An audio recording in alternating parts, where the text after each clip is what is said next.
Kim with HeIsReal.com. Today we're going to talk a little bit about harnessing your creative gifts. Now, I know if you're like me, you're very creative and my gosh, you don't want to be in a box. And so it irritates us when we think about organizing. It does. But the thing is we have to be organized with our thoughts, or it's over here, over there, whatever, you know. So no matter what you're doing, you could go off on 50 different rabbit trails and never conclude any of them together. So it's important to always have an organized list. And though, believe me, when I talk about lists, and my friends know that, they laugh at me because they know me and lists don't really mix. The older I get, the more I realize that I need a list. I'm running a household, I'm running a business, now a blog site. Yeah, lists are important. So it's the same thing with your writing. Yes, you're creative. You want to be able to go all over the place with it. Well, I'm going to just talk a little bit about just kind of bringing that to our own little level, okay? So obviously, we don't want to be put into a box, and we want, but it is also very important to plan out the message that you want to convey to your audience so that they really, really benefit to everything that we have, right? All right. So planning doesn't mean the end of our creativity. I learned that. I learned how to be creative in my lists. Oh my goodness. And when I did that, and of course it's taken me years because I was stubborn, not because I was slow. That's the good news. But anyway, hopefully this will help you guys, and we're all in this together. So, hopefully we'll pick this up and run with it, because this will help you. But it can help you harness your gift from God into a powerful tool that will change lives. So let's say you're younger than I am, and yeah, I'm not really going to share that with you, but anyway, yeah, let's say you're younger than I am, or you're older or my age or whatever, and you want to be a voice for your generation. Yeah, God has given you a creative gift.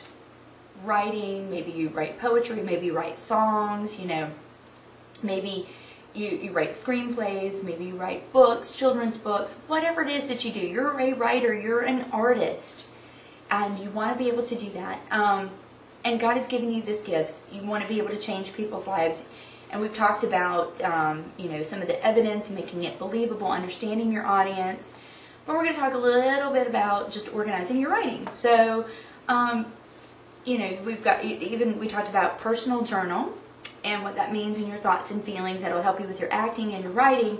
But now we're organizing. We're going to organize our thoughts of what we have. So, let's talk about that a little bit.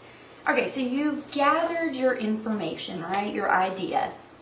You've got it. For me, I use the example of the mother in the park, and I'm not going to really get into that. You can, check that out, some of my other blogs. But so I've gathered this idea. Now, what can I do with it? All right, and I came up with several different ideas. Mother's Day skit. I came up with a book for first-time mothers, and a children's book. So let's organize that. Okay, so not only do I have to know who my target audience is, I have to know how to be able to convey that message to them. So I'm going to have to organize all of my thoughts. From every story, of course, has a beginning, a middle, and an end. So what that looks like and what that means. Then we have to draft it. A lot of times we put it in outline form. And, for me, I can't just sit down and go, chapter 1, la la la la la, chapter 2, la la la. It just doesn't work. I need to know, chapter 1, what it looks like, what my characters are, what's happening, what my setting is, my plot. I need to know. Because if I have it here and in my heart, in my spirit, then when I'm sitting down to write chapter 1, it's all flowing out. Because I have it organized. I have it this is my draft. I'm drafting it now. Okay, so revising. Yep, us creative types have issues with that. I really do. Because when I sit down to write, it's pouring out of me. It is so pouring out of me. And I know it is good. I'm feeling it. I mean, I know I'm anointed to do this. And then sometimes I go back and I'll read it and I'm like, what? What do you mean? So I have to go back and I have to change that. And then I have to edit it. Now, I'm not an English major by any stretch of the imagination. I'm not bad with it. But there have my moments that I'm just not great. You know, typos and misspelled words. And how do you do that with spell check? I know, right? But my fingers, I think, type a little faster than I can, than my brain. I mean, my brain is faster than my fingers. So, you know, it just kind of happens. So, you know, get a little red squiggly line at the bottom all the time. You know, it's spelled wrong.